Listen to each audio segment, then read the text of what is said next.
আসসালামু আলাইকুম। প্রিয় শিক্ষার্থী বন্ধুরা, তোমরা কেমন আছো? আশা করি ভালো আছো, ভালো থাকো। এই শুভকামনায় আজকের অনলাইন ভিডিও ক্লাস শুরু করছি। আজকে আমরা একাদশ শ্রেণীর অর্থনীতি প্রথম পত্রের দ্বিতীয় অধ্যায়ের যোগানের হ্রাস বৃদ্ধি এই বিষয়টি নিয়ে আলোচনা করব।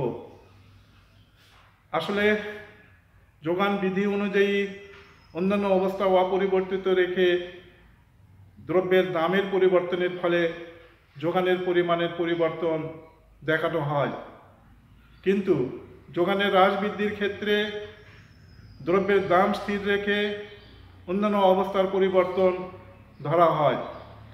এসব পরিবর্তনের ফলে যোগান রেখার স্থানান্তর ঘটে, ফলে যোগানের হ্রাস বৃদ্ধি ঘটে। এই ক্ষেত্রে উৎপাদক নতুন যোগান রেখায় অবস্থান করে। সুতরাং যোগানের হ্রাস বৃদ্ধি সুতরাং আমরা বলতে পারি কোনো দ্রব্যের দাম স্থির থেকে অন্যান্য অবস্থার পরিবর্তনের ফলে যোগানের পরিমাণে যে পরিবর্তন ঘটে সেটাই হলো যোগানের হ্রাস বৃদ্ধি। তো শিক্ষার্থী বন্ধুরা, বিষয় দুটি আমরা প্রথমে সূচি এবং রেখাচিত্রের মাধ্যমে দেখাবো। প্রথম চিত্রে আমরা যোগানের হ্রাসকে দেখাবো।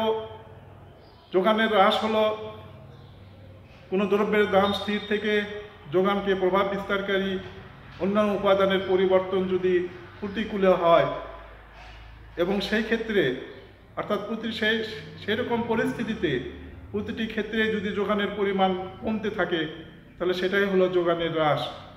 আর এই ক্ষেত্রে যোগান রেখা ডান থেকে বাম দিকে স্থানান্তরিত হবে। তো শিক্ষার্থী বন্ধুরা, বিষয়টি আমরা একটি সূচি এবং রেখাচিত্রে উপস্থাপন করি। এখানে যোগানের হ্রাসের ক্ষেত্রে প্রাথমিক দাম হলো 5 টাকা, যোগানের পরিমাণ 10 একক।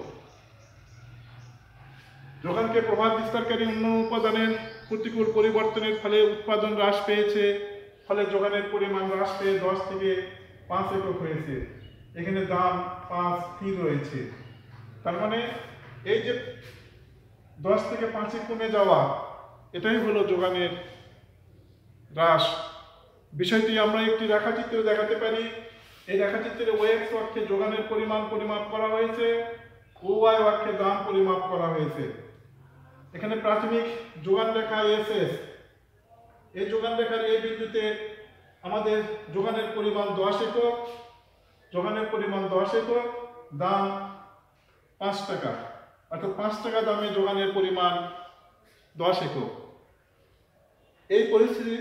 এই প্রাথমিক অবস্থায় যোগানকে প্রভাব বিস্তারকারী অন্যান্য উপকরণের প্রতিকূল পরিবর্তন হওয়ায় উৎপাদনের পরিমাণ হ্রাস পেয়েছে, অর্থাৎ প্রতিকূল হওয়ায় উপকরণের দাম বৃদ্ধি পাওয়ায়, ভর্তুকি বৃদ্ধি পাওয়ায়, করের পরিমাণ ভর্তুকি কমে যাওয়ায়, করের পরিমাণ বৃদ্ধি পাওয়ায়, কারিগরি জ্ঞানের অবনতি হওয়ায় ইত্যাদি সব কারণে যদি প্রতিকূল পরিবর্তন হয় তাহলে উৎপাদন হ্রাস পায় এবং যোগানের পরিমাণ কমে যায়। তখন নতুন যোগান রেখা ডান থেকে বাম দিকে স্থানান্তরিত হয়ে SS1 একটি নতুন যোগান রেখা সৃষ্টি হয়েছে। এই SS যোগান রেখার বি বিন্দুতে আমাদের যোগানের পরিমাণ নির্দেশ করা হয়েছে 5 একক এবং দাম এখানে স্থির রয়েছে 5 একক। এইভাবে যোগানকে প্রভাব বিস্তারকারী অন্যান্য উপাদানে যদি প্রতিকূল পরিবর্তন ঘটে তাহলে যোগানের পরিমাণ কমে যায়, আর এই কমে যাওয়াকে বলা হয় যোগানের হ্রাস। যোগানের হ্রাস মানে যোগানের পরিমাণ কমে যাওয়া, অর্থাৎ 10 থেকে 5-এ কমে যাওয়া, পাশাপাশি যোগান রেখা ডান থেকে বাম দিকে স্থানান্তরিত হওয়া। অর্থাৎ যোগানের হ্রাস বলতে আমরা খুব সংক্ষেপে যদি বুঝি তাহলে যোগানের পরিমাণ কমে যাওয়া এবং যোগান রেখা ডান থেকে বাম দিকে স্থানান্তরিত হওয়া। তো শিক্ষার্থী বন্ধুরা, যোগানের হ্রাস বিষয়টি নিশ্চয়ই তোমরা উপলব্ধি করতে পেরেছ। এবার আমরা যোগানের বৃদ্ধি এই বিষয়টি নিয়ে আলোচনা করব। আসলে যোগানকে প্রভাব বিস্তারকারী অন্যান্য উপাদানের অনুকূল পরিবর্তনের ফলে প্রতিটি ক্ষেত্রে যদি যোগানের পরিমাণ বাড়ে তাহলে সেটাকে বলা হয় যোগানের বৃদ্ধি।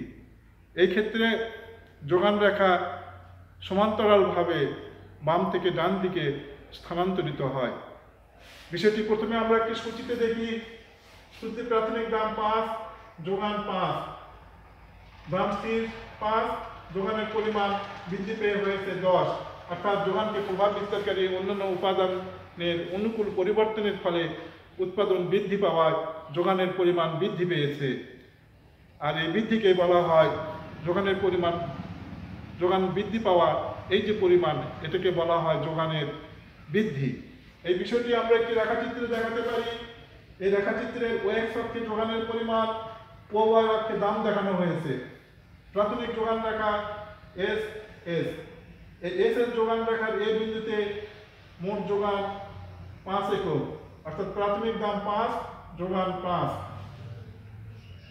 যোগানকে প্রভাব বিস্তারকারী অন্যান্য উপাদানের অনুকূল পরিবর্তনের ফলে উৎপাদন বৃদ্ধি পেয়েছে। যোগানের পরিমাণ বৃদ্ধি পেয়ে হয়েছে 10 একক, দাম স্থির রয়েছে, যোগানের পরিমাণ বৃদ্ধি হয়েছে 10 একক। অর্থাৎ এই বৃদ্ধি পাওয়ার ফলে নতুন যোগান রেখা S1 বাম থেকে ডান দিকে স্থানান্তরিত হয়ে একটি নতুন যোগান রেখা সৃষ্টি হয়েছে। এই নতুন যোগান রেখার বি বিন্দুতে যোগানের পরিমাণ নির্দেশ করা হয়েছে 10 একক। অর্থাৎ আমাদের বৃদ্ধিপ্রাপ্ত যোগান 10 একক। এই বৃদ্ধিপ্রাপ্ত যোগানই হলো যোগানের বৃদ্ধি। আর সংক্ষেপে আমরা যদি বলি তাহলে যোগানের বৃদ্ধি মানে যোগানের পরিমাণের বৃদ্ধি, পাশাপাশি যোগান রেখার বাম থেকে ডান দিকে স্থানান্তর। অর্থাৎ যদি যোগান রেখা বাম থেকে ডান দিকে স্থানান্তর হয় তাহলে সেটাকে আমরা বলবো যোগানের বৃদ্ধি, অথবা যোগানের পরিমাণের যদি বৃদ্ধি হয় তাহলে সেটাকেও আমরা বলবো যোগানের বৃদ্ধি। যেমন আমরা যোগানের হ্রাসের ক্ষেত্রে বলেছিলাম, যোগানের পরিমাণ যদি হ্রাস পায় তাহলে সেটাও হলো যোগানের হ্রাস। অপরপক্ষে যোগান রেখা যদি ডান থেকে বাম দিকে স্থানান্তরিত হয় তাহলে সেটাও হলো যোগানের হ্রাস। এইভাবে যোগানের হ্রাস বৃদ্ধি ব্যাখ্যার ক্ষেত্রে যোগান রেখা স্থানান্তরকে যদি বোঝানো হয়, এই জন্য যোগানের হ্রাস বৃদ্ধিকে আবার যোগান রেখার স্থানান্তরও বলা হয়ে থাকে। যেহেতু ডান থেকে বাম দিকে যোগান রেখা স্থানান্তরিত হচ্ছে যোগান হ্রাসের ক্ষেত্রে, অপরপক্ষে যোগান বৃদ্ধির ক্ষেত্রে বাম থেকে ডান দিকে যোগান রেখা স্থানান্তরিত হচ্ছে। এই জন্য যোগান হ্রাস বৃদ্ধিকে, অর্থাৎ যোগানের হ্রাস বৃদ্ধিকে আবার যোগান রেখার স্থানান্তরও বলা হয়ে থাকে। তো শিক্ষার্থী বন্ধুরা, বিষয়টি নিশ্চয় তোমরা উপলব্ধি করতে পেরেছ। তারপরেও যদি তোমাদের কোথাও কোনো সমস্যা হয় তাহলে এই ভিডিওটির কমেন্টস বক্সে কমেন্টস করবা, আমরা সেই সমস্যাগুলোর সমাধান করে দেওয়ার চেষ্টা করব। আজ এই পর্যন্তই। তোমরা ভালো থাকো। তোমাদের সবাইকে ধন্যবাদ। খোদা হাফেজ।